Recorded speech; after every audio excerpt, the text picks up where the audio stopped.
Welcome to Innovating Music, a podcast from the UCLA Herb Alpert School of Music and the UCLA Center for Music Innovation. I'm your host, Dr. Gigi Johnson. We are opening the doors wider for the next year of podcasts and taking a look at futures in music, both the systems that are changing or need to change, but also how this stuff is impacting live performance and community locally and globally.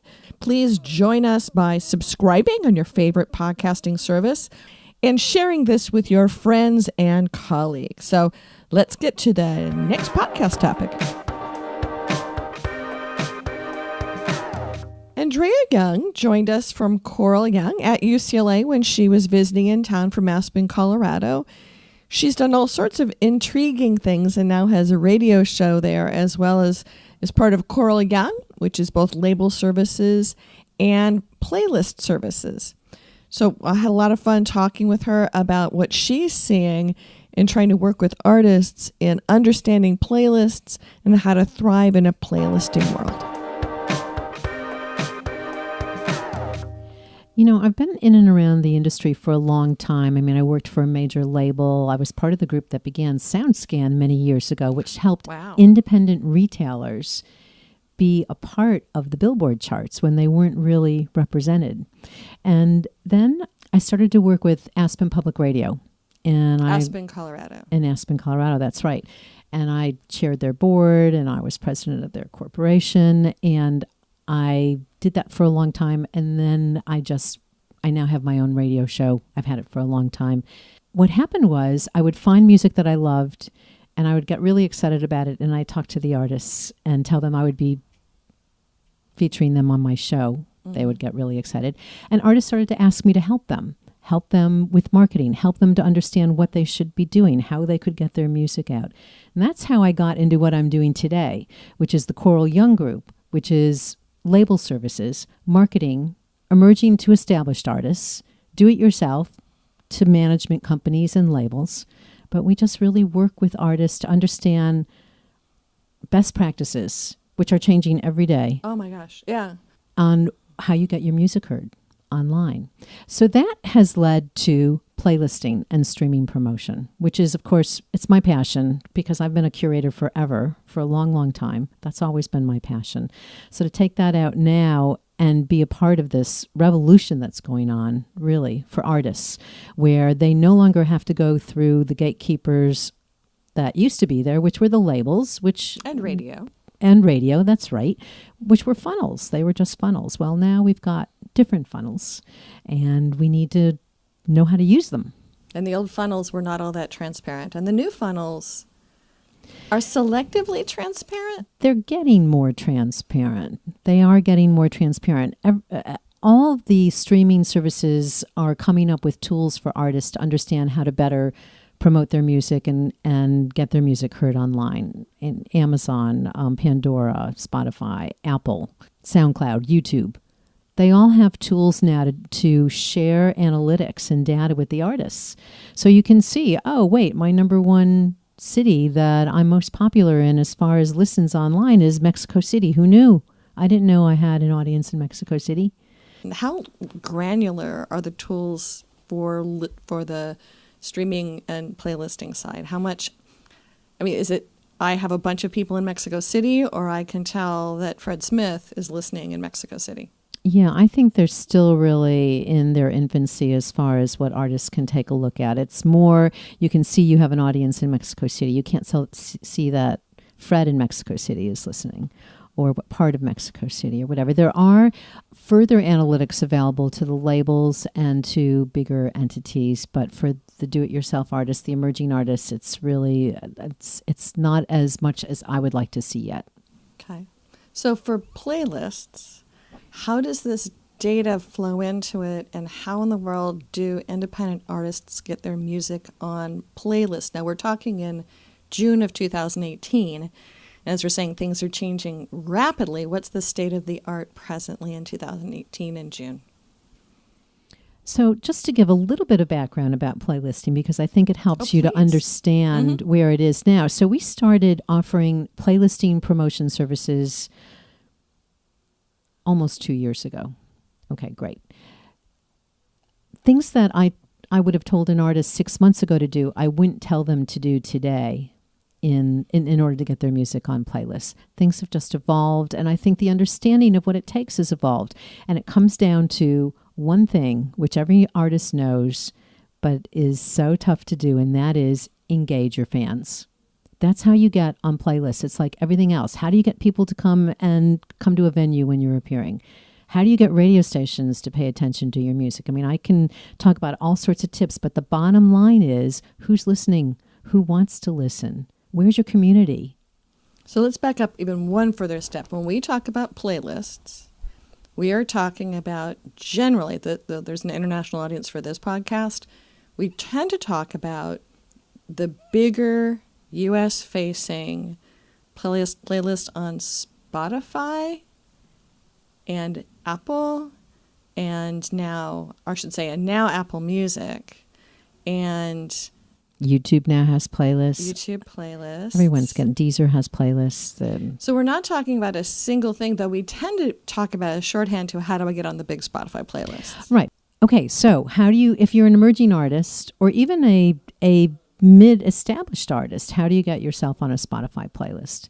You engage your fans and you work the space. You can either do it yourself or you can hire somebody like me, for example, to engage with playlisters. Now, there are different tiers of playlisters. So there are independent playlisters. These are people like myself for my radio show, Aspen Beat on Aspen Public Radio, who have playlists on Spotify and put maybe their radio show playlists or just have their own playlists on Spotify. There are people like that all over the world, actually. It's just not the U.S. And those playlisters are an important key to getting further traction with the aggregated playlists and the company playlists, which are aggregated playlists come from Topsify, Filter, and Digster. Mm-hmm.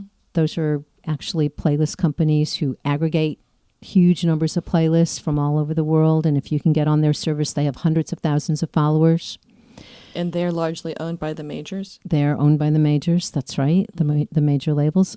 And then the tier above that, is Spotify, Apple, whatever. So in order to get traction, you have to show that there's something going on. So not just getting on a playlist and woohoo, I'm done, but that people are actually engaging with the music on the playlists. That's right. Exactly. So how do you do that? Well, one way to do that is to drive people to those platforms, right? Drive your listeners to those platforms. When you do that, then you get further traction on the platform with independent playlisters, for example, when you get them to pay attention. That then gets the attention of the algorithmic playlists. We've heard a lot about. How do we know which one is algorithmic versus curated versus a combination?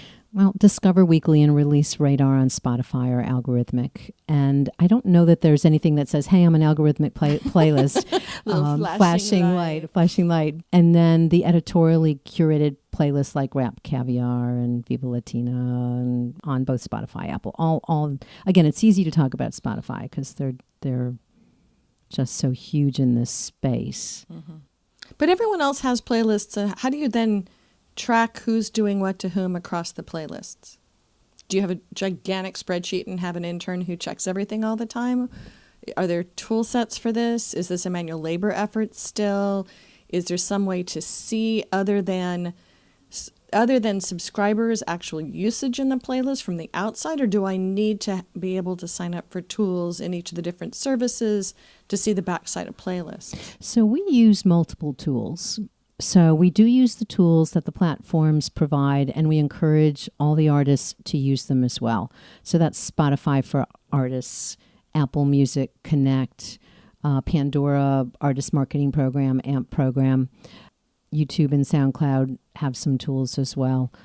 SoundCloud Pro is a fun one. So I teach an internet marketing class here, and my students have a tremendously fun time working with the artists they work with to go, this is where you can actually see Fred Smith. It's one of the only ones where you can actually track by the person in the SoundCloud Pro and see, oh, wow, that person listened to my tracks 253 times. I should possibly reach out to them. They're a super fan, or they have something else going on in their life that I would ask about. But everybody else, it's still looking at sort of blobs of people. Besides the streaming platform analytics and metrics that are provided, we also use some independent metrics and analytic company tools, Chartmetric, Spot on Track. I mean, we really pretty much go anywhere we can find information, but we do use both to find out. Yes, we do have interns who have become team members, by the way, but we do have interns who sit in rooms and help us to record analytics.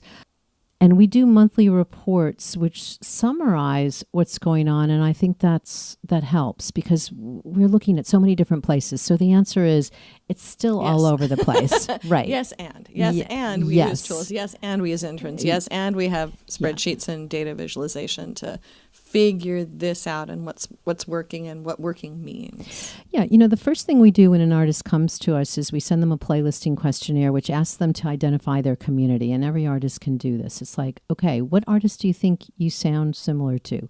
What genres do you think your music is part of? What artists would you like to see on a playlist with yourself? What playlists would you like to be on? So that gives us clues as to where we can go. So maybe they're a singer-songwriter. So then we go to our singer-songwriter playlisters and pitch them. What's a pitch look like in the current era? It's like, why is this important? What kind of support is this getting? What is going on with this? And so not just, this is a really fabulous song. Play this link and you'll hear this track. Never. It doesn't work because I don't know if this is right, but I've heard, maybe you've heard, 10,000 tracks a day being released. Have you heard a number? The number I've heard most recently is 30,000 were loaded into the streaming platforms last month. Okay, so 30,000 tracks a month. So that's what we say. How do you get heard within those 30,000 tracks? So I think that every artist thinks that their track is awesome, fabulous, and most of them are, but that doesn't tell enough of a story. And that's what I'm trying to say. It's about how you're engaging with your fans that tells the story. So if you can say, yes, I'm touring, I'm touring in the Midwest right now, or I've got radio airplay, or listen, I've got 50,000 followers on Facebook who engage with me.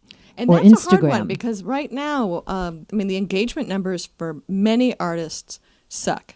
So that they might have 30,000 fans on Facebook and they post something and 2 people will ping they like it and no one will make a comment, and you'll try to explain to them, that may have been the game about 3 years ago or 2 years ago, and that is not the game now. If you can't get your fan to take action, engage with you, share the content or something, you're just blasting out to the ether you have to pay for again, and then you don't have a group of people who are going to show up at concerts and buy your merch and listen on playlists and save on playlists and pre-save on playlists and all that great stuff. Yeah, I totally agree. I couldn't say it enough. I always say, do not, when you're working with us, do not buy followers, do not buy listens, do not do that. It just doesn't serve. And it's so blatant. I can look at an artist and just what you just said and say, okay, this artist really doesn't have any engagement. How did they get 50,000 followers? Yeah, and if you don't have anybody who's even going to react to a post or share a post or do anything with the post, or if they're not going to then save that song and not click through it once they get to a playlist, and all the other things that signal that this is something that moves to the next playlist or stays on the playlist. Yeah, there's really interesting conversations going on right now about that engagement on the streaming platforms and what it means when someone goes directly to your artist profile and listens and saves, or goes to other people's playlists, or goes to a company or an editorial playlist and does the same thing. And it's I think there's some things yet to be seen about this level of engagement with fans. Just when you think about the way you listen to music, do you know? I mean, every day do you find a track or an artist that you just can't live without, that you have on constant repeat? No, it sort of goes in waves, right? And then you might listen to an artist continuously, furiously for a short period of time, and then you move on. Now, right? I'm not a great candidate for that because I tend to listen to new artists because I've read a blog post about them. And then I go explore who they are, and I don't seek new artists from playlists. I will tend to seek it from other people who recommend it, which is, though, a big chunk of how people are still discovering music. And part of it is if you're counting on being on a very popular playlist, but you're number, 72, you may not get any plays at all, but you'll be able to say, look, I'm on this great playlist, but then it may be only incidentally delivering you any traffic. And when someone looks at the performance to say, do we want to do anything with this person? I mean, part of it is the labels see the back end of the data that we regular people don't see, right? That's right. But there's still a lot of tools you can use, and there are a lot of ways you can present yourself. For example, on Spotify, there are tools where you can put on your artist bio and your photos and your links to your socials. I think those are really important across platforms so that someone like you, so that's how you listen to music. Mm-hmm. So you find it through someone else, and then you research it. So I think what the streaming platforms are trying to do is be the place that you do that research and be the place that you can find all that information. Maybe on a mixed deal. So Spotify, kind of. I know a lot of artists are putting, is it Listentree? I'm trying to remember the one, or Linktree.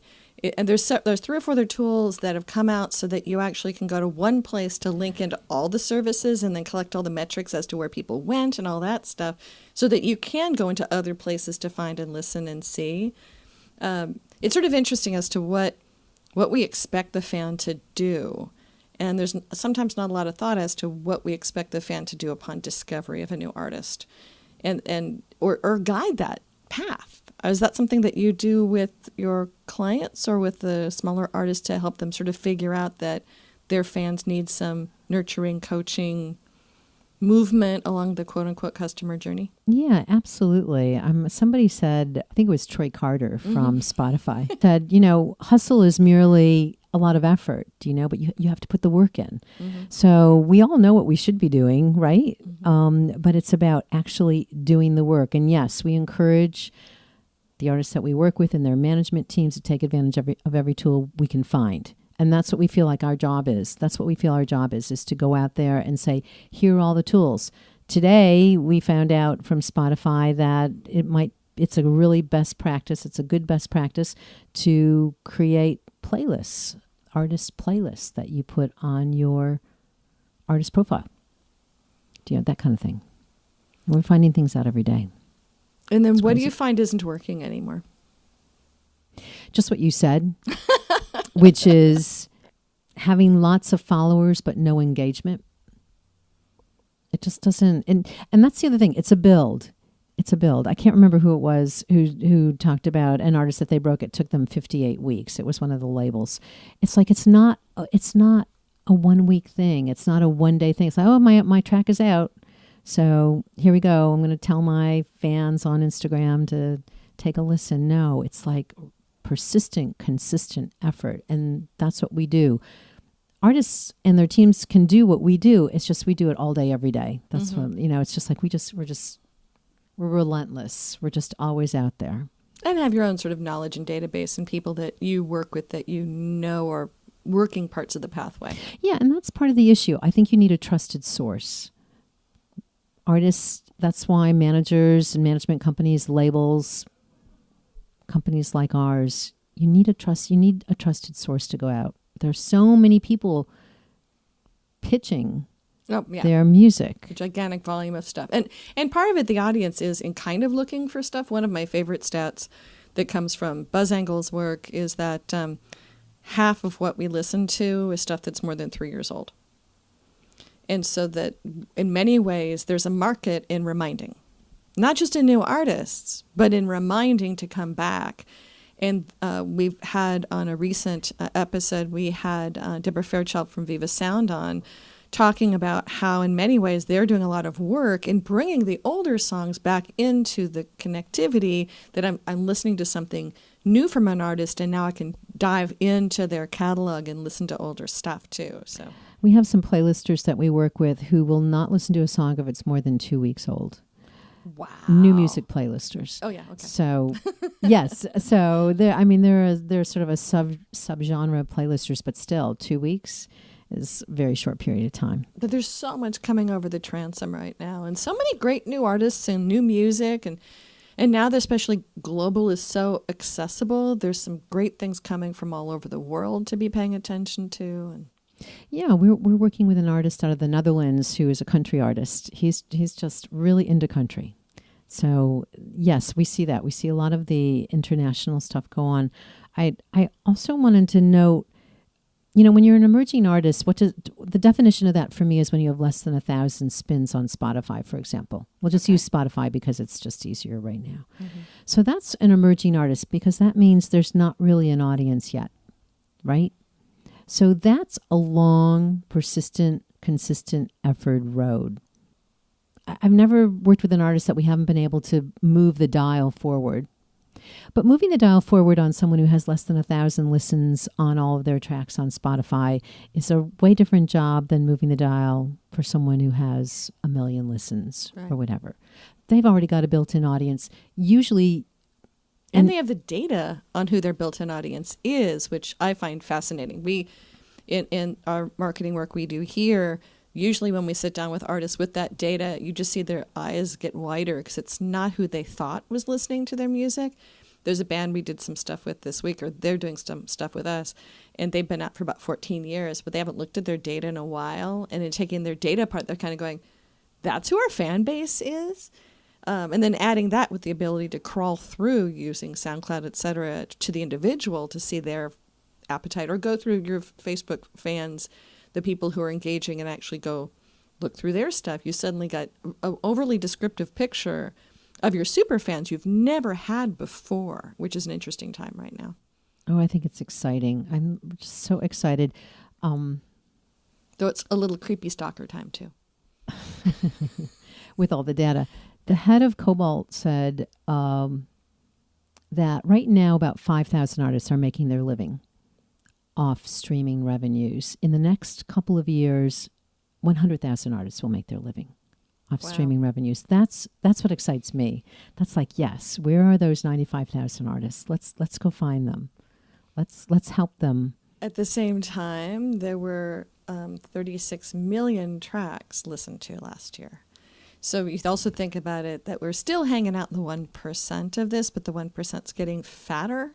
That there's places that more than just those top 5,000 artists can find ways to engage and get their fans to come back and not be at the mercy of someone saying, you're on this playlist this week.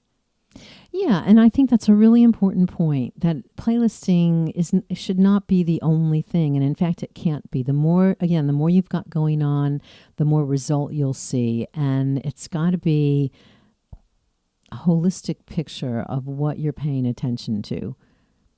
Again, engaging on socials, you're touring, syncs if you can get them, sync licensing. Mm-hmm. Just really engaging everywhere. That's what, playlisting doesn't work in a vacuum. Playlisting is just a part of the music ecosystem, an important part, I think, right now. But it's not the only part. It's very difficult to do when you don't have anything else going on. That's what I was trying to say about an artist who has less than 1,000 listens. Mm-hmm. It's very difficult, no matter how fabulous the music is, to get other people to pay attention. And that's what the editorial teams are looking for. Everyone wants to jump on whatever's the next big thing. Right. So if you don't have anything going, it's much more difficult. So on the bigger artists, are you guys doing anything different with smart speakers getting to be more and more the question about, I live in an Alexa house myself, and I'm always asking it questions, much to the chagrin of my family members who live at home. And I'm talking a fair amount to lots of folks, and in some cases the Alexa team, about how do people ask for music now, and what folks are seeing more, especially folks who are using, and this is from a conference a few weeks ago, for people who are using Amazon Music Services as well as Amazon, is they're getting more into the, play me a rock song from the 80s. So the decade is getting to be, and again, half of listening is not new stuff. The decade, the the atmosphere, and in some cases, the emotional state.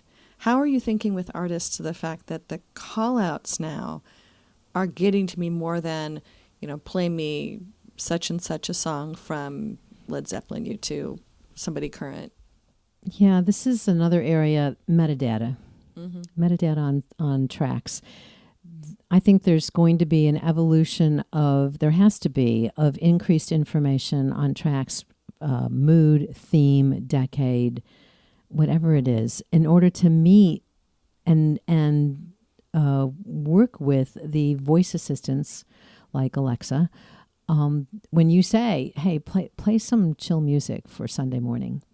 So how do the databases know where where does that come from? Though people are labeling their playlists chill music, right? So like there's a whole bunch of sleep music playlists. So play me music that I can use for sleep goes directly to the what have you listened to most recently? What is the sleep playlist? And that actually messes up your algorithmic stuff as to who you are. So my systems all think that I just want sleepy music.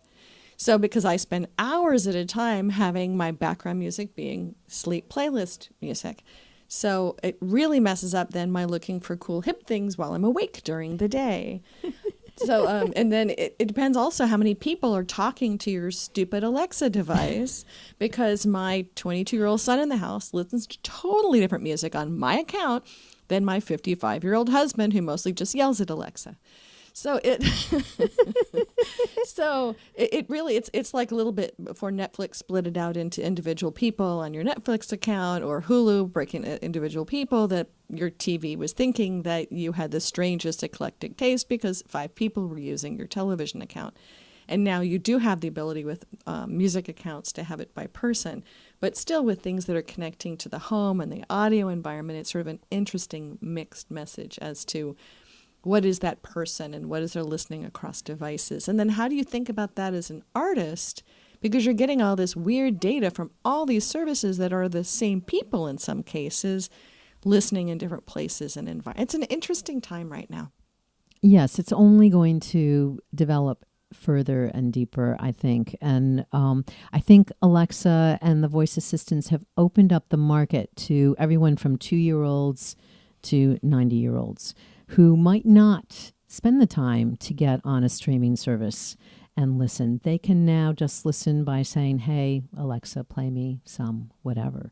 So whether it's chill music or it's a specific artist. So yes, there's a lot of development. And I think the metadata is the key to that. That's going to have to be, the industry's going to have some kind of a database that is used. Well, that's other fights on other podcasts we've had and will have as to what is the lingua franca of data that is going to be for everything and everybody. Yeah, there's lots of conversations on what that should look like, and that's... But the other thing, too, is I think music is competing with Netflix. Spotify, Apple, whatever, are competing with Netflix and Hulu and everything else. So we as an industry have to find a way to engage.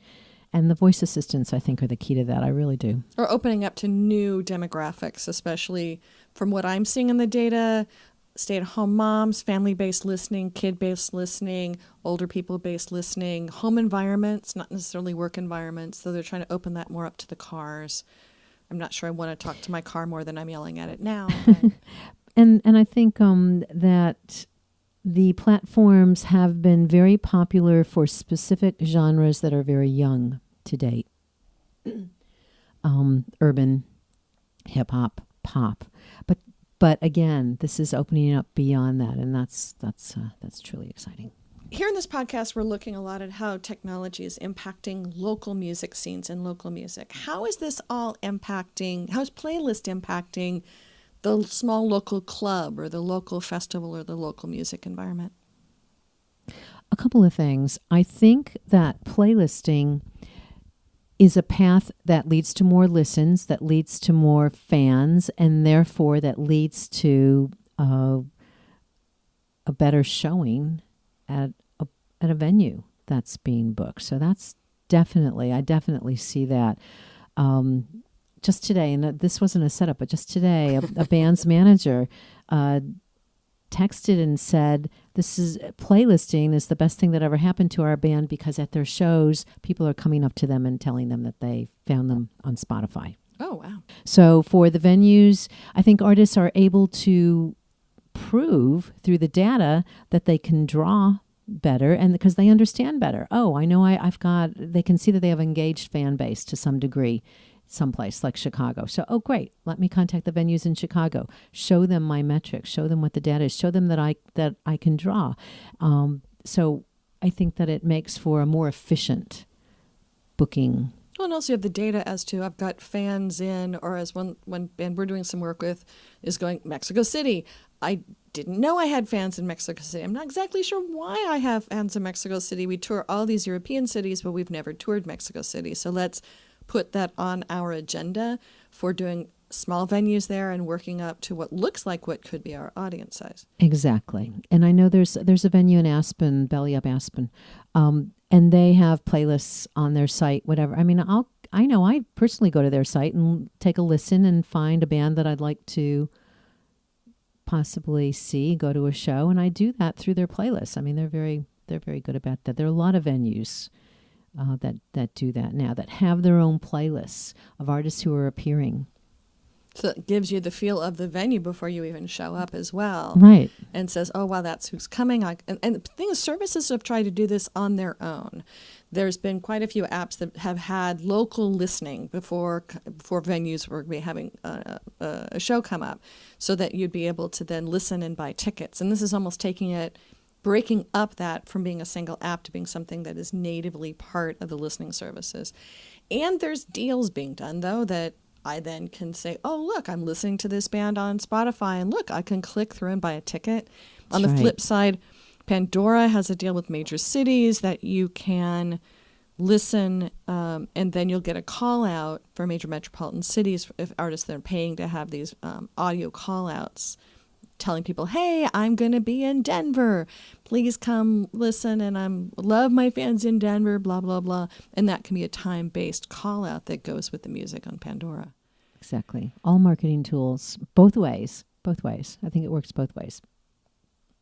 Helps the artist, helps the venues. And what I find, though, on artists is that they're not realizing that they're needing to continue to feed the playlists with fan attention after they show up on a playlist. So if they do have concerts coming up, sending their fans to actually listen and boost their numbers on the playlists, and to know that that's the way they can listen to them ahead of the concert, it has big payoffs all around. But a lot of them sort of think, well, it's on the playlist, now I have to turn my attention to something else and not be continuing to feed that attention. Yeah, I agree. It's really important for artists to pay attention when they get on a playlist. Number one, the playlisters love it.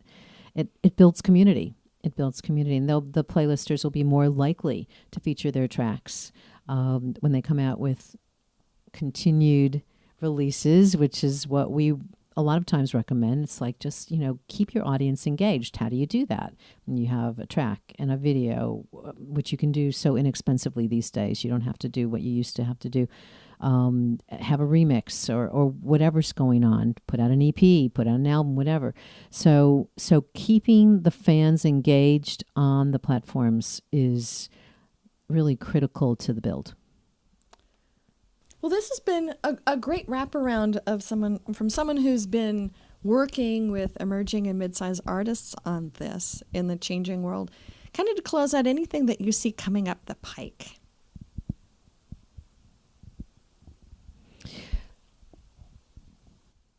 Really, I think there are just a couple things that are going to make a huge difference. We've talked about them, but just to summarize, one is